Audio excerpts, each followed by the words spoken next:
Hi, my name is Jess Myers. I'm an assistant professor of architecture at Syracuse University. My podcast is called Here There Be Dragons, and it's an urbanism podcast. We're trying to learn the city through people's experiences living in it, primarily through the eyes of residents. And I'm here to answer some of your questions about urbanism.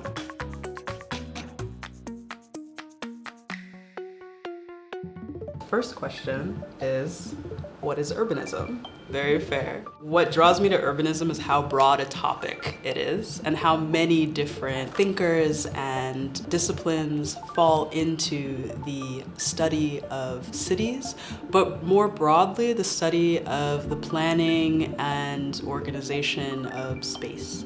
So for example, you could think of urbanism as being a subject that includes architecture and public policy, but it's also a subject that includes things like history and literature and film.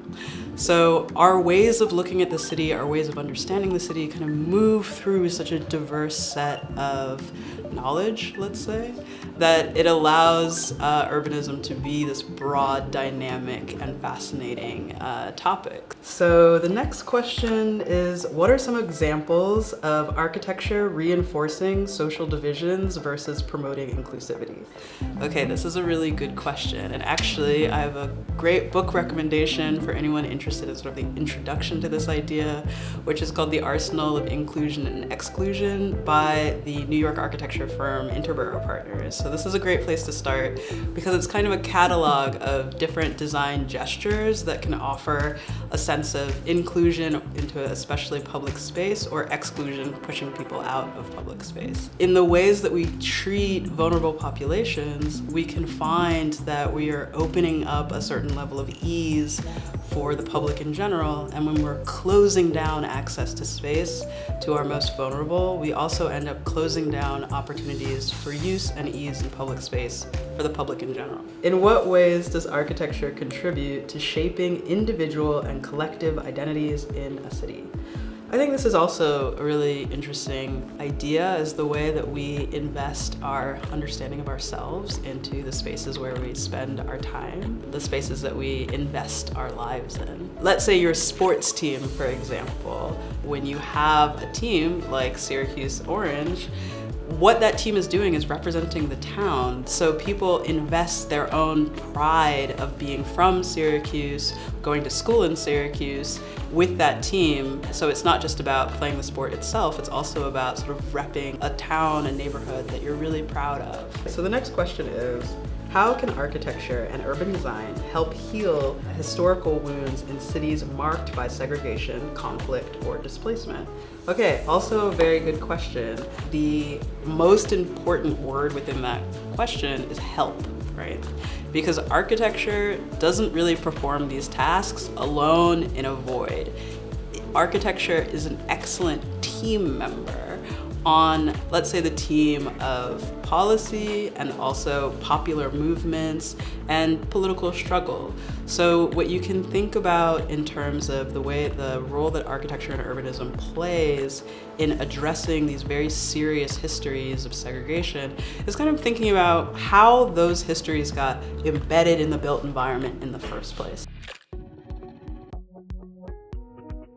For my podcast, Here There Be Dragons, what I wanted to do with the show was to look at cities particularly through the eyes of city residents first. So not the stories about the city, not the sort of reported politics about the city, but specifically through the eyes of people who live and work and walk the streets of that city every day.